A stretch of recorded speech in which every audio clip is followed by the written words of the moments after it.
como você tocou nesse assunto da ansiedade, ela também é uma ferramenta muito eficaz porque o Brasil é o país mais ansioso do mundo, né?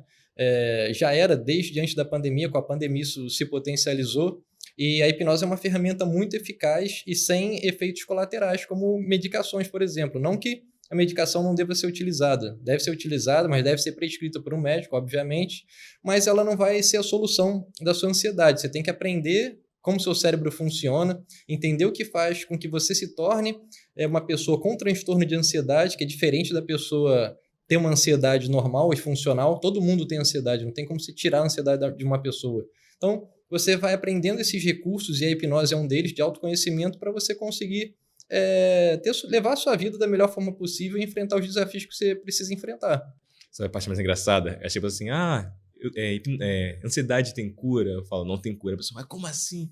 Eu falei, não, amigo, preste atenção. Ansiedade todo mundo tem, não tem por onde correr. Mas se a ansiedade está por na sua vida diária, amorosa, trabalho, tudo isso, então, está sendo um transtorno. Então, a gente pode gerir essa sua ansiedade para você saber lidar com ela no dia a dia. Exatamente. E tu tem alguma dica para quem sofre de insônia aí? Uma dica outra coisa que é curiosa, porque muitas pessoas ansiosas também não dormem bem. E a insônia existem dois tipos. Tem a insônia de indução, que a pessoa não consegue dormir, não consegue pegar no sono, e tem a insônia de manutenção, que é a pessoa que dorme, mas depois desperta rápido, depois não consegue dormir.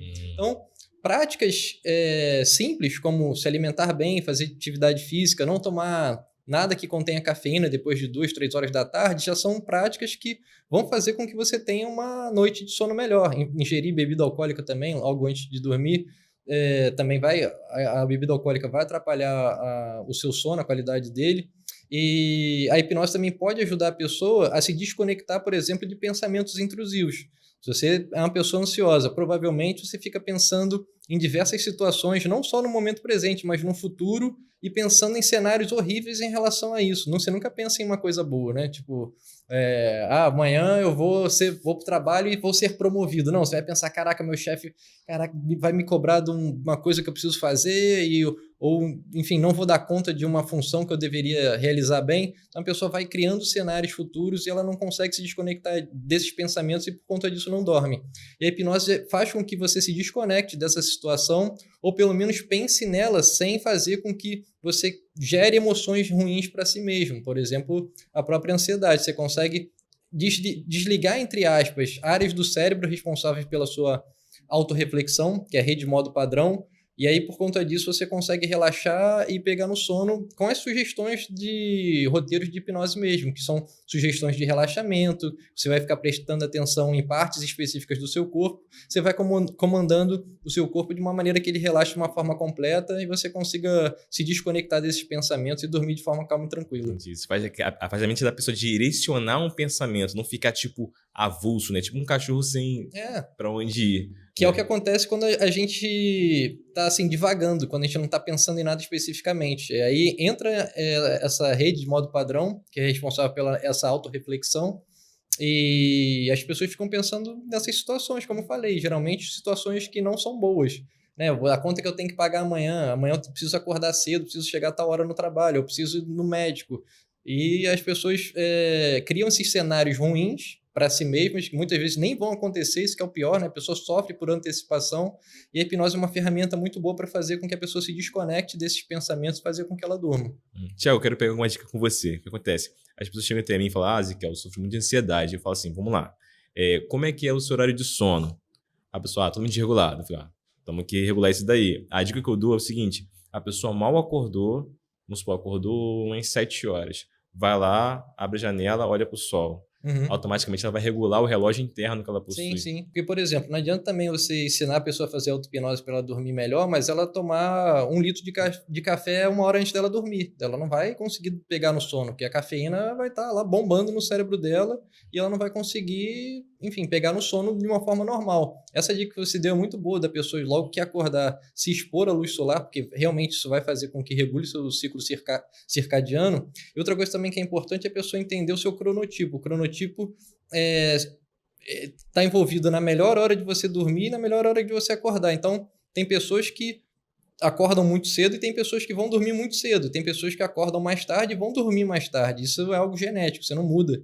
na pessoa. Por isso que esses livros, acorde 5 horas da manhã para ser bem sucedido, isso é tudo balela. Balela, isso né? é um absurdo, inclusive, que as pessoas, por exemplo, eu, que sou uma pessoa bem notívaga, se eu acordar 7 horas da manhã todo dia, vai chegar às 5, 6 horas da tarde e eu tô acabado. Tá acabado. Porque não faz parte do meu cronotipo. E no Instituto do Sono do Brasil, e é legal essa dica porque é gratuita, as pessoas podem entrar lá no Instituto do Sono e fazer o teste do cronotipo e entender em qual perfil você se enquadra. Que bacana. Então, cada pessoa possui um cronotipo. Tipo assim, é a maneira de se adaptar ao dia. Tem gente que é mais noturna, Exatamente. mais diurna, tem que ter descansinho da tarde. Então, cada pessoa vai se adaptando, né? Então, em relação a cochilos da tarde, existem alguns estudos que mostram que se você tirar um cochilo até meia hora, você não vai interferir no seu sono depois, quando você for dormir à noite.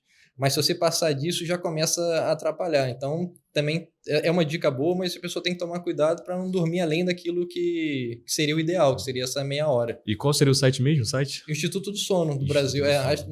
Deve ser www.institutodosono.com.br. Mas se botar Instituto do Sono no Google, alguma ferramenta dessa de busca, você acha. Vou fazer o meu hoje, né? Porque, não sei, cara, E não existe gente noturna também, né? Existem vespertinos e matutinos, mas não existe uma pessoa, eu não preciso dormir. Isso não existe. Todo mundo precisa dormir e tem que dormir 7 a 8 horas por dia. E, aliás, tem pessoas que realmente, isso é numa média, né, de 7 a 8 horas, mas tem gente que consegue se sentir bem dormindo 6 horas. Tem gente que vai conseguir dormir, se sentir bem dormindo 9 horas, às vezes até 10 horas. Isso vai variando ao longo da vida. Quando a gente nasce, a gente dorme a maior parte do tempo, quando a gente é bebê recém-nascido. E isso vai diminuindo ao longo da vida. Quando você já vai se tornando idoso, você começa a dormir menos e por isso as pessoas também acordam mais cedo. Você vê as velhinhas acordando cedo pra caramba, acorda com as galinhas, né, que o pessoal chama por conta disso. Que não é que o cronotipo dela mudou ao longo do tempo. O nome disso é cronolongevidade, que a necessidade de sono vai variando conforme você vai envelhecendo.